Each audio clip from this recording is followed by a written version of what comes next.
इस कार्यक्रम के पुण्यार्चक हैं गुणायतन परिवार। गुणायतन परिवार द्वारा भोपाल में बड़ी सार्थक पहल की गई है, जिसमें बच्चों को संस्कार युक्त और गुणवत्तापूर्ण शिक्षा देने का मौका मिल रहा है। ये बच्चों की व्यवस्था की गई है, जिसमें 6वीं 7वीं के बच्चे इस साल लिए जाएंगे और 11वीं 12वीं और सीए फाउंडेशन के बच्चों को यहाँ रखा जाएगा। ये मेधावी छात्रों को प्रावीण्य के आधार पर उसे प्रविष्टि मिलेगी। पूरे देश भर से प्रविष्टियाँ आएगी। प्रत्येक कक्षा में मात्र 30-30 बच्चों का ही चयन होगा और चयनित बच्चे वे होंगे जो अपनी प्रतिभा के बल पर चुने जाएंगे और उनको एक प्रकार की स्कॉलरशिप दी जाएगी। ये छात्रवृत्ति के तहत पढ़ेंगे। गुणायतन के समाज कल्याण की दिशा में एक बहुत अच्छी पहल है और ये सार्थक पहल है। इसकी शुरुआत भोपाल से हो रही है। ये भोपाल वालों के लिए बहुत गौरव का विषय है। इसके लिए गुणायतन के साथ विद्यासागर इंस्टीट्यूट और सेज और एपीटी, इन तीनों को भी मैं बहुत बहुत आशीर्वाद देता हूँ।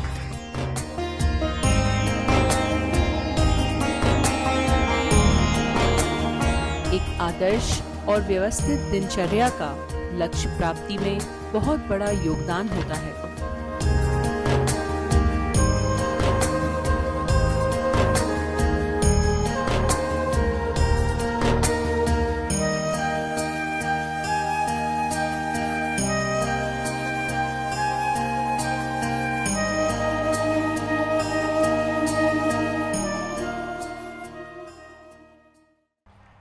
नदी जब तक अपने तटबंधों के मध्य बहती है, वह संयत और मर्यादित होकर प्रवाहित होती है। सबकी जीवन दायिनी बन जाती है। लेकिन वही नदी जब अपनी मर्यादाओं को त्याग कर उच्छृंखल हो जाती है, तो बाढ़ की विभीषिका में परिवर्तित होकर विनाश लीला रचा डालती है। हमारे जीवन के साथ भी ऐसा ही कुछ है। जिसका जीवन मर्यादा में है, उसका जीवन वरदान है, और जिसने अपनी मर्यादाओं का उल्लंघन कर दिया, उसका जीवन अभिशाप है। आज मैं आप सबसे एक ऐसे ही दुर्बलता की बात करना चाह रहा हूँ। वह है उच्छृंखलता। मतलब जीवन की कोई मर्यादा रेखा न होना, आचरण में कोई अनुशासन न होना, जिसकी सोच की कोई सीमा न हो, जिसके व्यवहार में विवेक विलुप्त हो गया हो, जिसकी इंद्रियां बेलगाम घोड़े की तरह हो, और जिसका मन पूरी तरह मनमानी पे उतर आया हो, समझ लेना यही उच्छृंखलता है। उच्छृंखलता का अर्थ है नियंत्रणहीनता। जहां व्यक्ति के विचारों में, व्यवहार में, कर्म में, प्रवृत्तियों में किंचित भी नियंत्रण ना हो, सब तरफ मनमानी, जो करना, जब करना, जैसा करना है करे। आज के इस दौर में उच्छृंखलता बहुत तेजी से बढ़ रही है। लोग इसे अपनी स्वतंत्रता मानते हैं, पर यह स्वतंत्रता नहीं है, स्वच्छंदता का विकृत रूप है।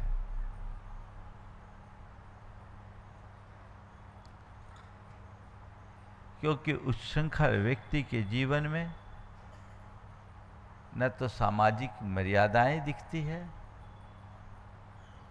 न उसका धार्मिक सिद्धांतों पर विश्वास होता है, न ही अपने परिवार और कुल के गौरव का बोध होता है, न ही अपने राष्ट्र और संस्कृति के प्रति कोई निष्ठा या श्रद्धा का भाव होता है, और न ही उचित अनुचित का बोध होता है। ऐसे व्यक्ति के अंतर मन में केवल एक ही बात उभरती है, वह है अपने मन की। जो मुझे अच्छा लगे मुझे वही करना है। ये प्रवृत्ति कतई अच्छी नहीं है। संत कहते हैं मुझे अच्छा लगे वो मैं करूं, पर इतना भी ध्यान रखो कि मुझे जो अच्छा लगे वो मैं स्वतंत्रता से करूं, पर मुझे जो अच्छा लगे वो औरों के लिए बुरा ना बने। हमारी संस्कृति हमारी स्वतंत्रता की पैरोकार है, परंतु हमारी स्वतंत्रता की यही सीमा है, हमारी स्वतंत्रता वहीं तक है जब तक हम किसी और की स्वतंत्रता में बाधक न बने। आज के युग में सबसे बड़ी विडंबना ये है कि अपनी तथाकथित स्वतंत्रता के नाम पर लोग स्वच्छंद मनोवृत्ति के हो रहे हैं और औरों की स्वतंत्रता को बाधित कर रहे हैं। नीति नियम और सिद्धांतों को ताक पर रख करके चलने वाले मनुष्य कभी अच्छा आदर्श उपस्थित नहीं कर सकते, और न ही वे स्वयं सुखी हो सकते हैं, न उनके माध्यम से कोई दूसरा सुखी हो सकता। उच्छृंखलता क्या है, उसका लक्षण क्या है? सबसे पहला लक्षण है अपने मन मानी। मुझे जो अच्छा लगेगा वही करूंगा, मेरी पसंद उसे कोई रोक नहीं सकता। जो मन में आए सो करो और जो मन में आए सो कहो। बहुत सारे लोग हैं, आज के युवाओं में ये बीमारी बहुत तेजी से बढ़ रही है। उनकी प्रवृत्ति पूरी तरह उच्छृंखल और निरंकुश होते जा रही है। उन पर किसी भी प्रकार का नियंत्रण बड़ा कठिन होता जा रहा है। वो किसी की सुनते ही नहीं, और ये उच्छृंखलता अब बच्चों में भी बहुत तेजी से पनपने लगी है। पहले लोगों के अंदर अनुशासन होता था, और आज उस अनुशासन का कोई लेस दिखाई नहीं पड़ता। सब अपनी अपनी मनमानी पर तुले हैं, बच्चे, युवा, बड़े, सब, और केवल अपनी मनमानी ही नहीं, उसे दूसरों पर थोपने में भी आमादा रहते हैं। ये हमारे जीवन की आंतरिक समरसता को छिन्न भिन्न कर देती है। इससे हमारे अंदर की शांति और सौहार्द विनष्ट हो जाता है। दूसरा लक्षण, शब्दों में अभद्रता। भाषा में कटता हूं, उसका कोई विचार ही नहीं, मैं क्या बोल रहा, कैसा बोल रहा, किसको बोल रहा हूं, और न किसी की भावनाओं की कद्र। जो मुंह में आया बक दिए, परिणाम का कोई विचार नहीं। ये उच्छृंखलता का दूसरा लक्षण है। कुछ भी बोल दो, कुछ भी कह दो, कोई फर्क नहीं पड़ने वाला। पहले लोग अपनी भाषा में मर्यादा रखते थे। आज भी लोग मर्यादा रखते हैं, और जो लोग आगे बढ़ते हुए वही लोग हैं जो मर्यादापूर्ण जीवन जीते हैं। बिना मर्यादा के हम अपने जीवन को सुरक्षित रख ही नहीं सकते। पर विडंबना यह है कि आज के लोगों के लिए मर्यादा का कोई अर्थ ही नहीं बचा। सब चीज में लोग पूर्ण उन्मुक्तता और उच्छृंखलता चाहते हैं, स्वतंत्रता चाहते हैं, पर उन्हें यह नहीं मालूम कि जिसे वह स्वतंत्रता कहते हैं वह स्वतंत्रता के नाम पर आंतरिक गुलामी है। वो कैसी, इसकी चर्चा भी थोड़ी देर बाद करूंगा। ऐसे लोगों का तीसरा लक्षण चरित्र में गिरावट। उनके जीवन में शील, संयम, सदाचार का अभाव होगा। ये पूरी तरह भौतिक सुखों के अधीन हो जाएंगे। इनका उद्देश्य केवल पदार्थ और पदार्थजन भोग रह जाता है। इंद्रिय सुखों की अतृप्त लालसा में बुरी तरह उलझ करके रह जाते हैं। ऐसे व्यक्ति का आचार विचार कैसे अच्छा होगा? वो चाहे भी किसी स्तर पर उतर आते हैं, इनके लिए नैतिकता, नीति, नियम और धार्मिक सिद्धांतों का कोई आदर्श नहीं बचता। ये वासनाओं के आग में अपने आप को झोंक देते हैं और अपने संपूर्ण जीवन को तहस नहस कर देते हैं। ये जीवन का एक बहुत बड़ा विनाश है। और चौथा लक्षण इनका प्रतिक्रियात्मक जीवन होता है। वो कुछ भी काम करने के पहले किसी भी प्रकार का विचार नहीं करते। उनका हर निर्णय उत्तेजना से प्रेरित होता है। मैंने जो कह दिया सो सही, मैंने जो कर दिया वही, इसके अलावा कुछ नहीं। अंतरंग में जब इस तरह की उत्तेजना होती है और विचारहीनता होती है, उस व्यक्ति के मुख से कुछ भी अच्छा नहीं निकल सकता। उस व्यक्ति का कोई भी कर्म अच्छा नहीं हो सकता। उस श्रृंखलता हमारे जीवन को अंदर से कमजोर बना देती है और हमारी पसंदगी को कम कर डालती है। और भी अनेक लक्षण हो सकते हैं, पर मैं समझता हूँ इन चार में ही सब समाहित हो गए। हमें अपने अंदर देखना है। मैं अपने व्यवहार में मनमानी तो नहीं करता, मेरे शब्दों में अभद्रता तो नहीं दिखती, मेरे चरित्र में कहीं गिरावट तो नहीं हो रही, और मेरा जीवन प्रतिक्रियात्मक तो नहीं बन रहा है। मैं अपने निर्णयों में विचार और विवेक का पुट रख पा रहा हूं या नहीं, ये मुझे देखना है। अब सवाल, ये सब हो क्यों रहा है? आजकल तेजी से बढ़ रहा है। इसका सबसे पहला कारण है अभिव्यक्ति की गलत समझ। अभिव्यक्ति की गलत समझ।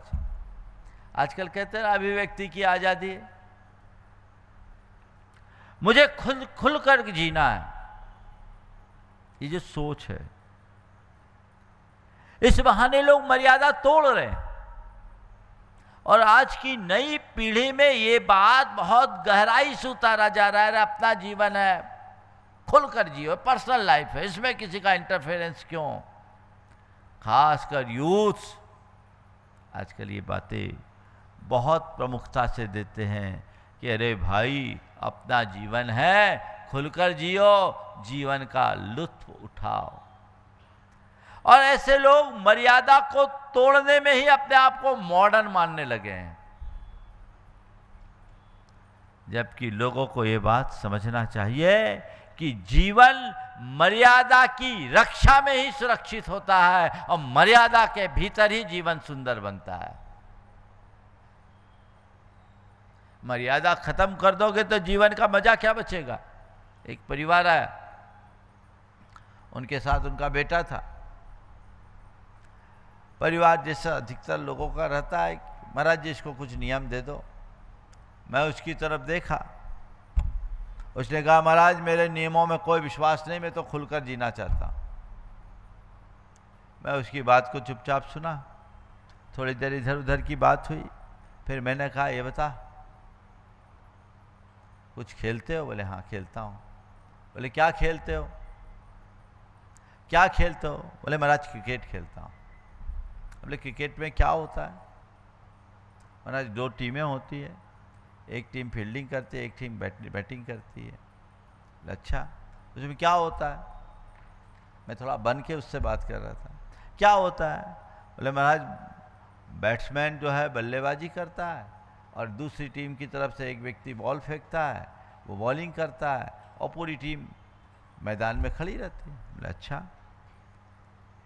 तो मैंने उससे पूछा, ये बताओ बल्लेबाज मैदान में कहीं खड़े होकर के बल्लेबाजी करता है क्या?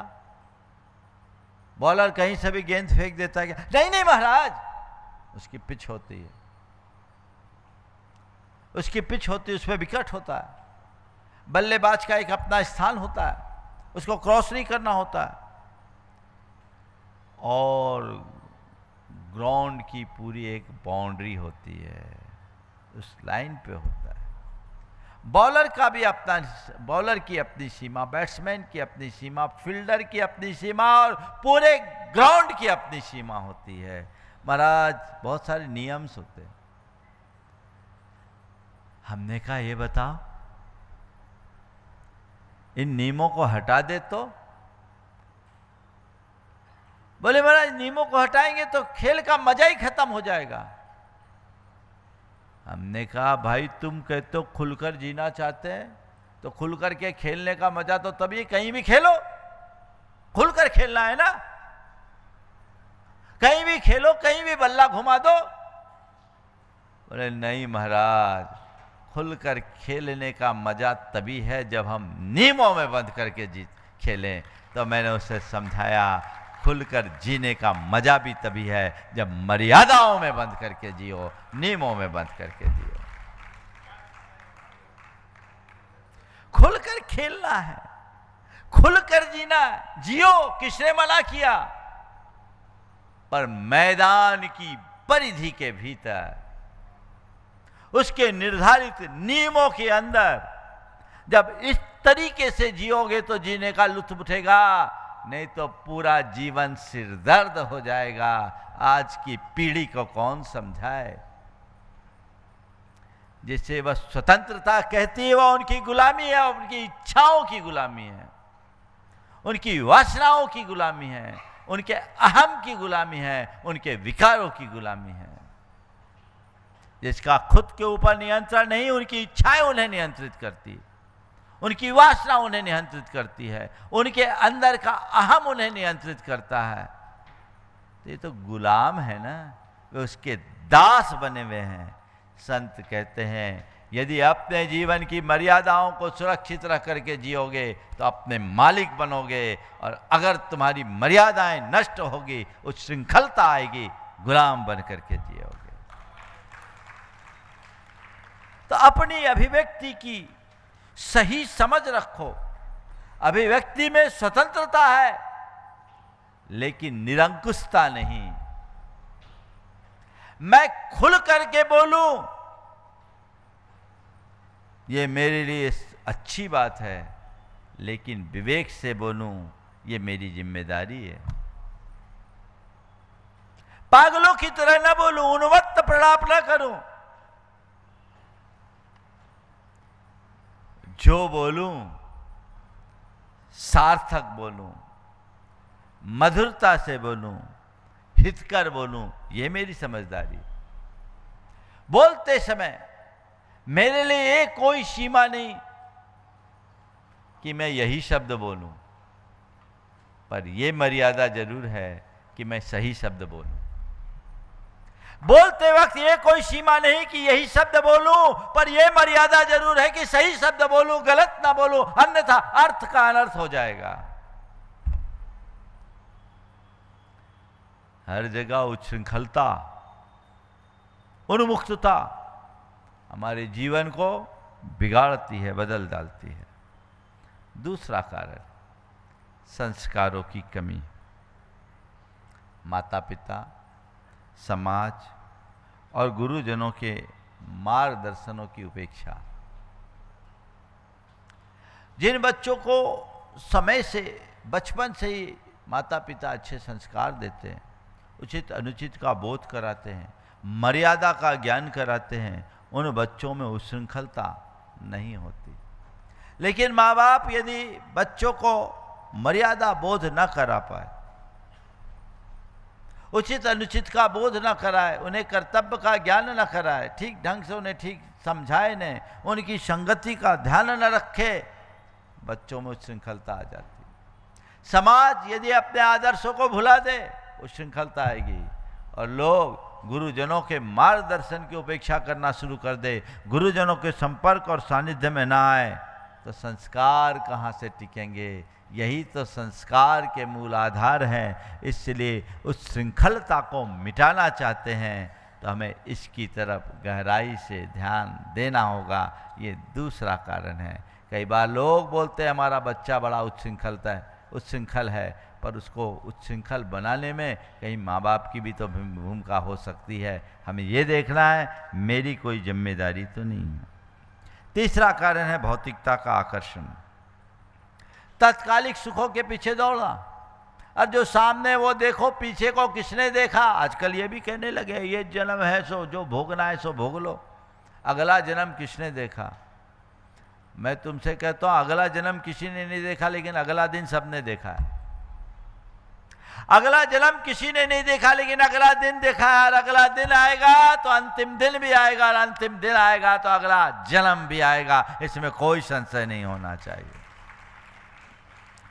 और अगले जन्म की बात तो जाने दो, इस जन्म का भी सुख तुम तभी भोग पाओगे जब तुम्हारे जीवन में मर्यादा होगी, जब तुम्हारे जीवन में संयम होगा, जब तुम शील, संयम और सदाचार से मंडित होगे, तब तुम्हारा ये जीवन सुखी हो सकेगा। उसका उल्लंघन कर दोगे तो कौन तुम्हें पहचानेगा? बोलो। अनाचारी, पापी, पाखंडी, दुष्ट और दुरात्मा व्यक्ति का जीवन कभी सुरक्षित रहता है क्या? बोलो। कोई व्यक्ति किसी भी तरह का कदाचार कर ले, वो अपने जीवन को कलंकित करेगा कि नहीं? और कलंकित करने वाला व्यक्ति सुखी होकर के जी सकेगा क्या? हमारी मर्यादा हमारे जीवन को सुसंस्कृत होने का पाठ पढ़ाती है, हमारे जीवन को संस्कारित, मर्यादित, संयत और संतुलित बनाकर एक अच्छे इंसान के रूप में प्रतिष्ठापित करती है। वो जीवन में होना चाहिए। केवल भौतिक वर्तमान सुखों की तरफ हमारा ध्यान होगा तो व्यक्ति उन्हीं का गुलाम बन करके रह जाएगा, वो कुछ नहीं कर सकेगा। हमें भौतिक सुखों के साथ पारमार्थिक सुखों को लक्ष्य में रख करके चलना बहुत जरूरी है। जो पारमार्थिक सुखों को सामने रख करके चलते हैं वे कभी भी नहीं डगमगाते। और सबसे बड़ी जो वजह है वह आत्मज्ञान का अभाव। आत्मा को न जानने वाला, देह में ही आत्मबुद्धि रखने वाला, देहात्म बोध से ग्रसित होकर केवल शरीर और शरीर जन सुख के लालसा में सब प्रकार की मर्यादाओं को तोड़ देता है। जिससे अपनी आत्मा का बोध हो, जो आत्मज्ञान से संपन्न होता है, उसे उचित अनुचित का पूर्ण बोध होता है, भान होता है। वो विवेक बुद्धि के साथ काम करता है। उसे इस बात का स्पष्ट आभास होता है कि इससे मेरी आत्मा का हिताहित जुड़ा है और मुझे वही काम करना है जो मेरे आत्महित में कारण है। यदि इन्हें ध्यान में रख करके चलोगे तो श्रृंखलता कभी नहीं आएगी। लेकिन जिनके जीवन में अभिव्यक्ति की गलत समझ हो, संस्कारों की कमी हो, भौतिकता का आकर्षण हो और आत्मज्ञान का अभाव हो, उनका जीवन कभी भी संयत नहीं हो सकता।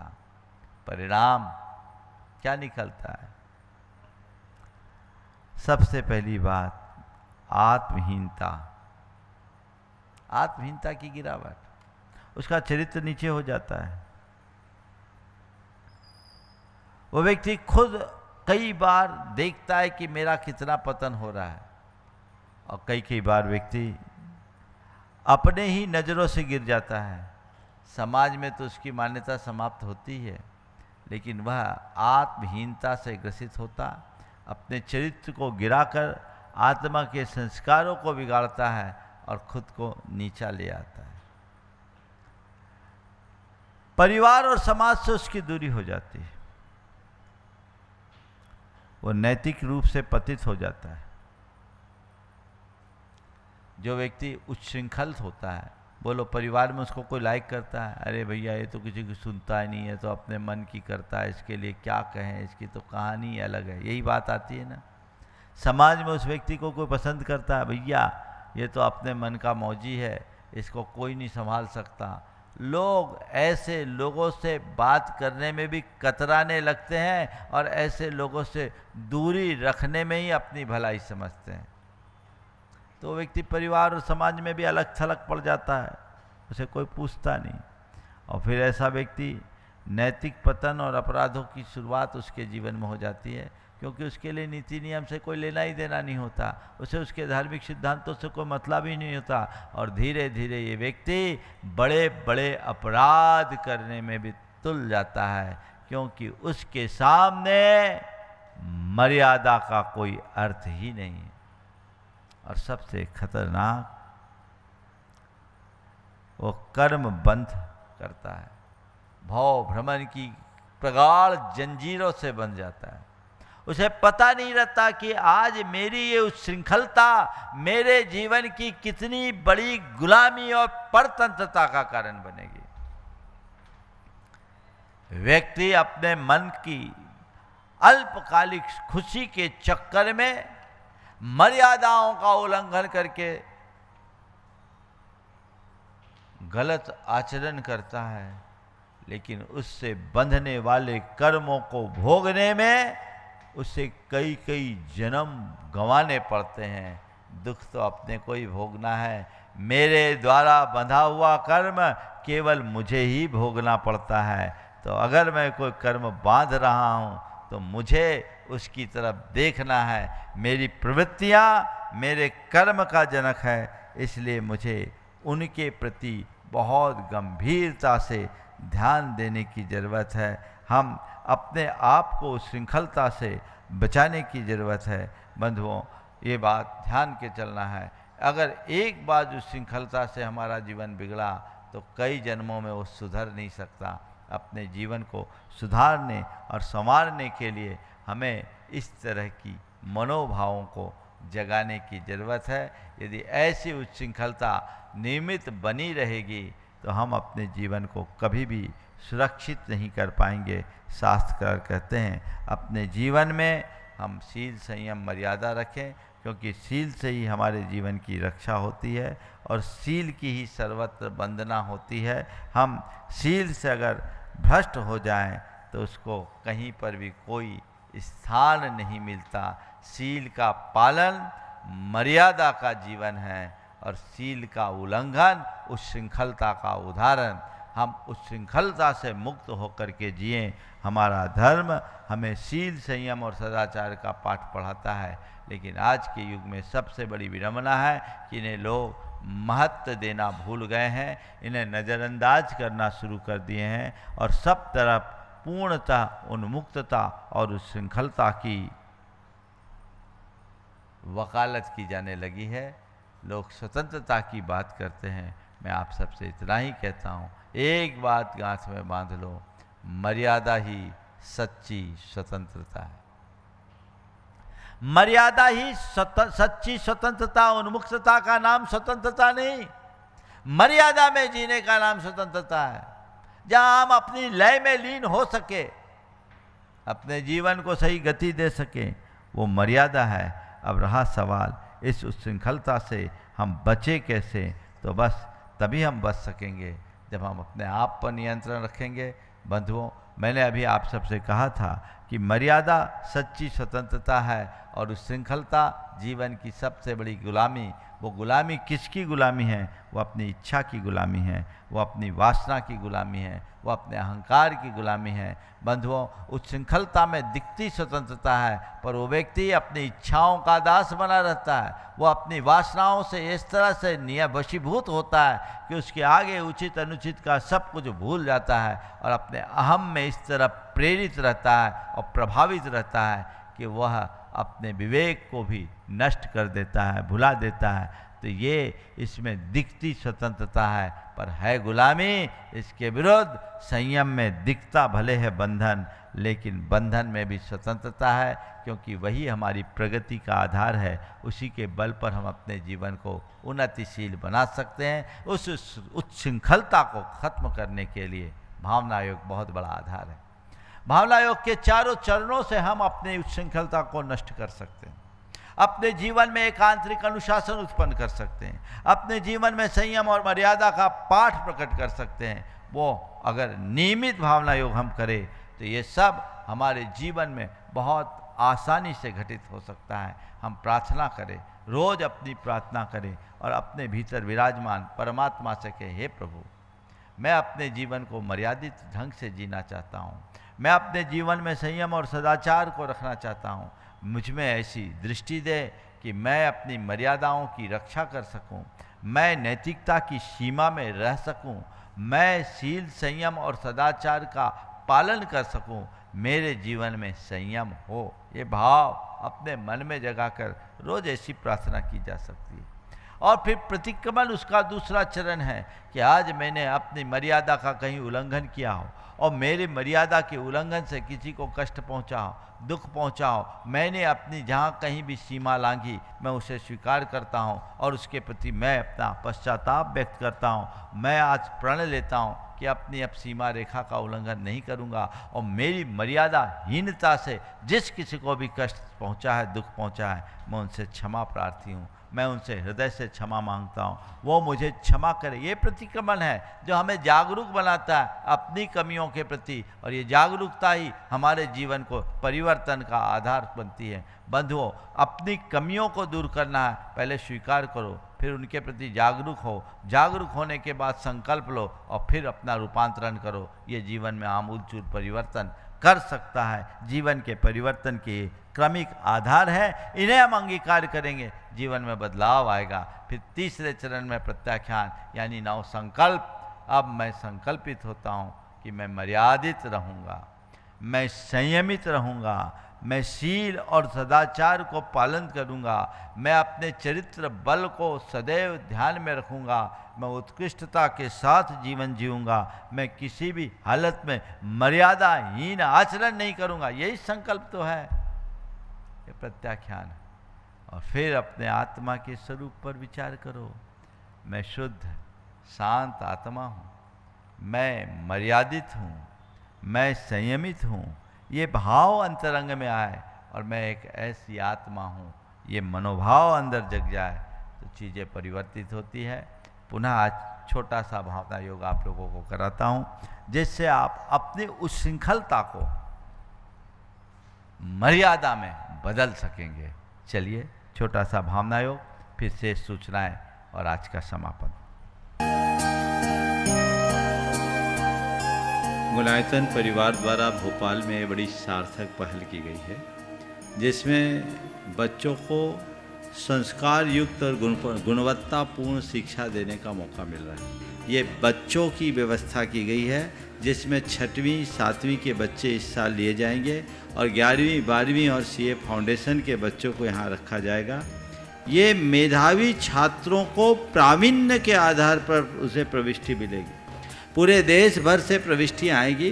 प्रत्येक कक्षा में मात्र 30-30 बच्चों का ही चयन होगा और चयनित बच्चे वे होंगे जो अपनी प्रतिभा के बल पर चुने जाएंगे और उनको एक प्रकार की स्कॉलरशिप दी जाएगी। ये छात्रवृत्ति के तहत पढ़ेंगे।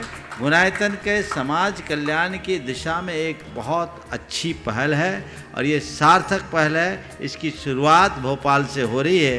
ये भोपाल वालों के लिए बहुत गौरव का विषय है। इसके लिए गुणायतन के साथ विद्यासागर इंस्टीट्यूट और सेज और एपीटी, इन तीनों को भी मैं बहुत बहुत आशीर्वाद देता हूँ।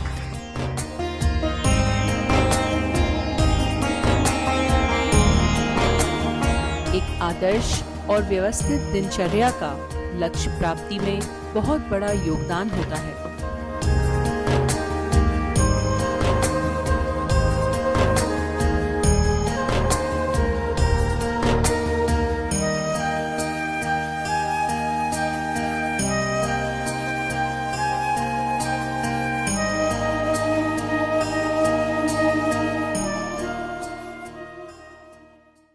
इस कार्यक्रम के पुण्यार्जक थे गुणायतन परिवार।